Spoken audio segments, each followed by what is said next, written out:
Hello, this is Susan Elliott, the News and Special Reports Editor of Musical America. Today, we're going to talk with Brian Goldstein. Brian is an arts lawyer, a partner at GG Arts Law, and the author of the Musical America blog, Law and Disorder.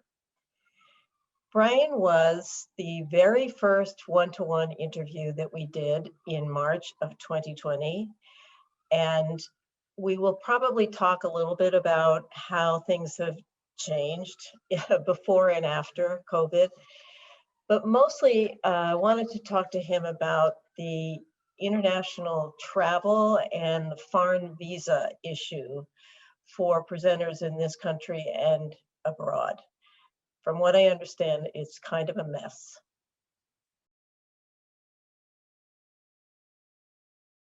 Hello, Brian. Thank you for joining us. You were our very first one-to-one interview back in March of 2020. And a lot has happened between now and then. So there's a lot of ground to cover, but I think the most pressing issue is the visa issue. And I want to start with a really probably dumb question, which is, to what extent are US presenters able to book foreign artists, and to what extent are foreign presenters able to book US artists? Let's deal with the first question. Okay. Delightfully, I'm seeing a lot of pickup things are opening up quickly. I see a lot of summer festivals and performances are planning live with audiences again, especially in the fall. I'm seeing bookings pick up, which is fantastic. The challenge is that there's still a COVID travel ban, which prohibits travel between the US and Europe, as well as China, India, South Africa, and stuff. So without quarantining in a third country. That's created a problem because the only way to get around that is to apply for what's called these national interest exceptions. So you've got a French conductor who needs to come in and conduct an orchestra. It doesn't matter that they have a visa or they've been approved, the travel ban is still there. We do not know when the travel ban is going to be lifted. Everybody wants it lifted. It's not just about the arts. The tourism industry, every industry you could think of is pressing hard on the administration to lift it. The good news, such as it is that we're no longer being driven by Lord Voldemort's intentions against immigration. This is purely being driven by COVID concerns. But we don't know when it's going to change. My suspicion is that rather than dropping the ban, what they're going to do is create an exception for people who are vaccinated. So that will help for artists who already have their visas. For those who need to get into the consulate, we have another problem, which is that they've all been closed for over a year. So the backlog is extraordinary. Okay. Right now, appointments in London are not available until February of 2022. I'm seeing things in Paris for March.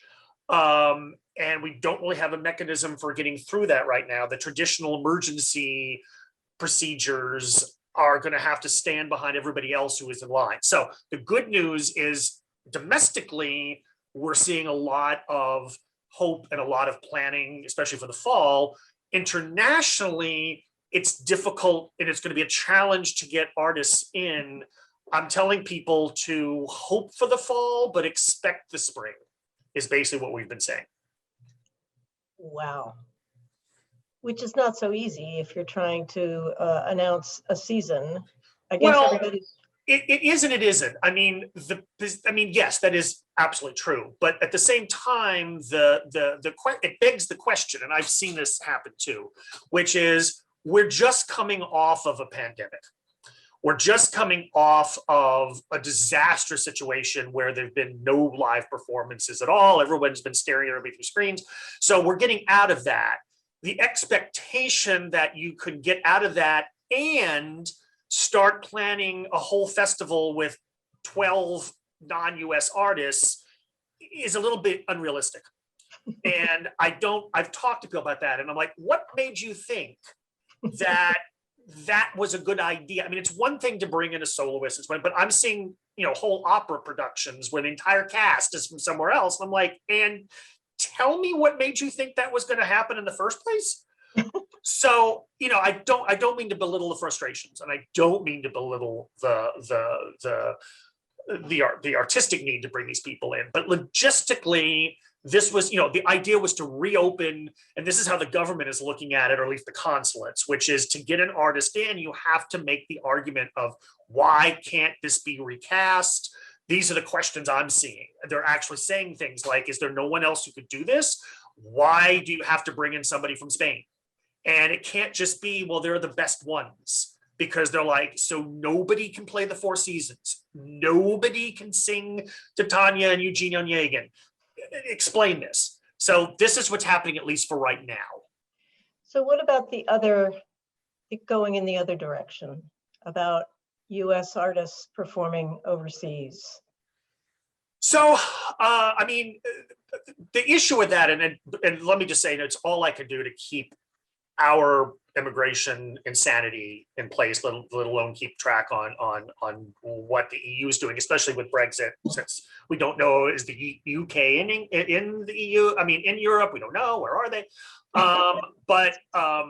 So the EU created an exception so that they had a ban like ours, but they created an exception for people who are vaccinated. So that's why I suspect we're going to wind up doing the same thing, which means, okay, you're no longer have to quarantine if you can show that you've been vaccinated, you can come in from the US. All of the regular, authorizations to get work and things still apply. Mm-hmm. And the practical question then again is, it seems to be, from what I'm seeing, that presenters and programmers in the US are far more keen to start bringing in non-US artists than those in Europe and other countries are jumping the gun to bring in ours. I think there's a lot more sense of let's focus on the domestic recovery than take the risk of a lot of international travel. That is the sense I'm getting from my European colleagues and people around, is that they're just playing a little more hesitantly because, look, we've all of us, everything has been crap. So we're trying to make baby steps without jumping into something where there's also huge financial risks. One of the things, again, is I've also spoken to, orchestras that want to tour in the fall. And I'm like, you don't understand. You can't you can't get 70 people. If I can't get one person into a consulate until February, how am I going to get in 70? And that's airline tickets and extraordinary costs that might be completely lost for an orchestra that hasn't been performing in over a year. You guys are nuts. Let's move this to 22. Yeah. So I think orchestral, or if the soloists have a little bit better chance, I think the orchestral touring is going to really be a problem for a while. The arts aren't being targeted. Everyone's being targeted. And yes, it is going to make international touring complicated. But that, I think, at least I always assumed that would be the case, because you just can't snap your fingers and go back. It's going to be gradual. Yep. It's interesting, when we first spoke, we were naively discussing how we would be, it was March, and you were talking about booking for 2021. Mm-hmm. And we both agreed that everything would be fine by the fall of 2020. Sure. Oh my God. Yeah, this was going to be, yeah. I mean, maybe, look, to go back to my last statement is, the art, one of the many things we all love about the arts, it's a combination of harsh reality and blissful dreaming. And many times I am perfectly happy to go along with the blissful dreaming. And I think that's what we all wanted. That's what I wanted. Maybe that wasn't realistic, but I don't think we wanted to see that picture quite then. But one of the things you did say was that you thought that the business model needed to change. Yeah. And so I wonder if we could talk about that a little bit, and whether it's about expectations or, shorter term booking periods or what. So I'm seeing a mixed bag, which is, and just to go back, is that what the pandemic revealed was a lot of the cracks in the foundations that have been in certain parts of the industry. So it's like, for example, in the more commercial or more, I hate to use the word popular because that's a horrible term that means nothing.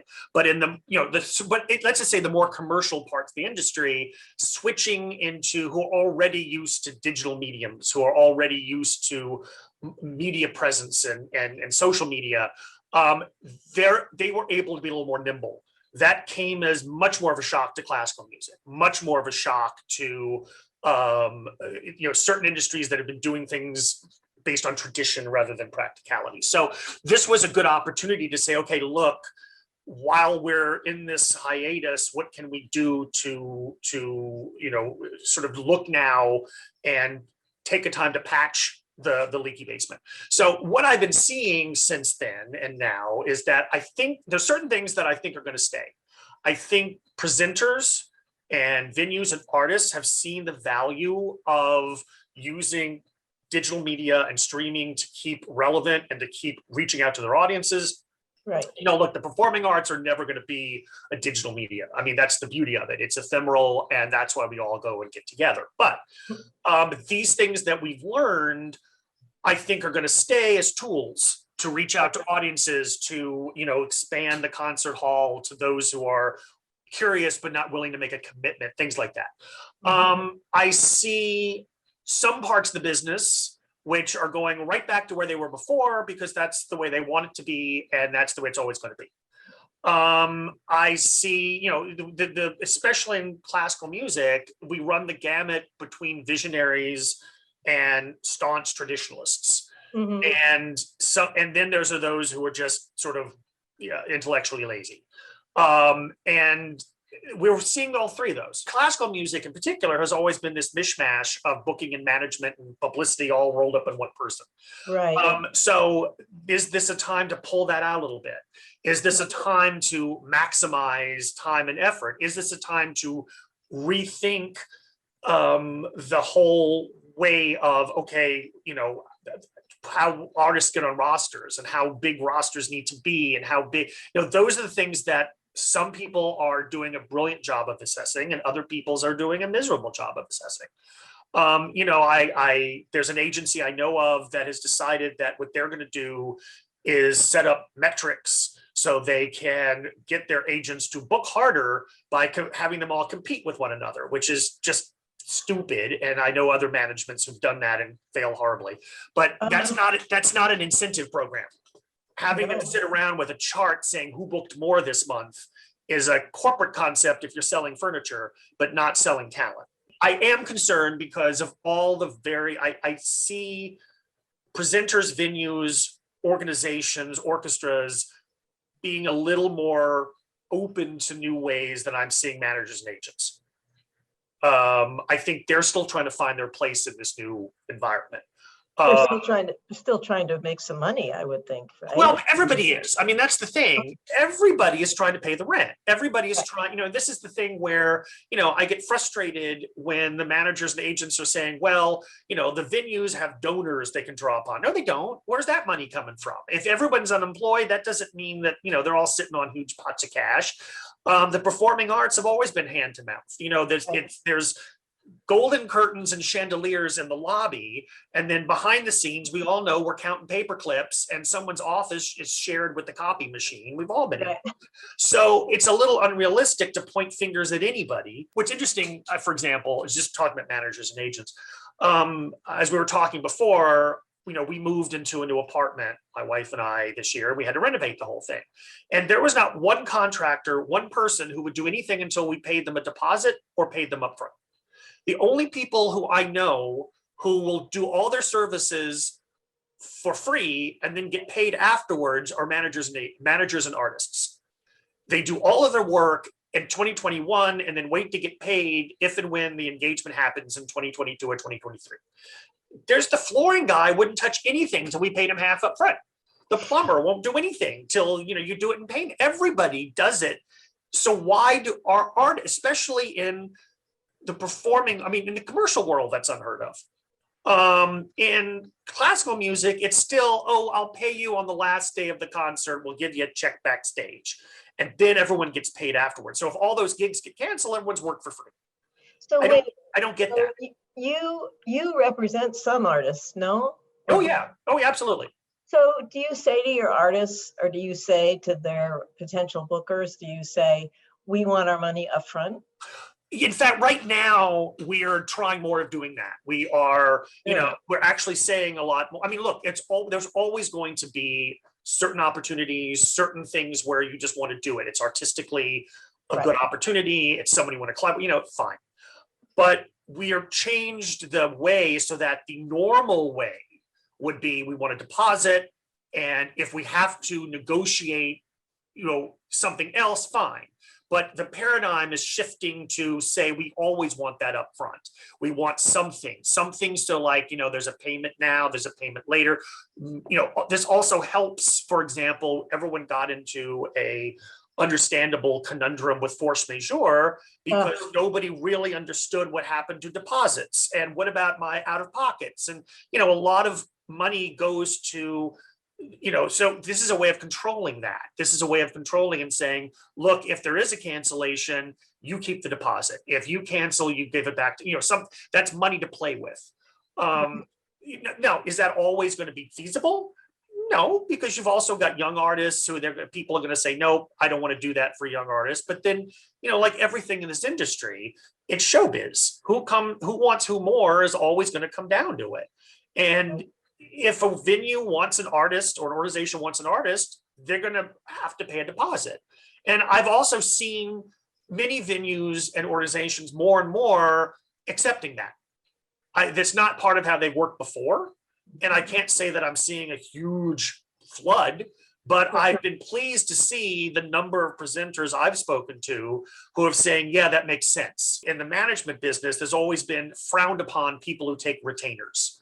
Well, I see that changing too, because just like you've got a presenter who shouldn't be allowed to book a performance, have the performance, and then hand a check afterwards.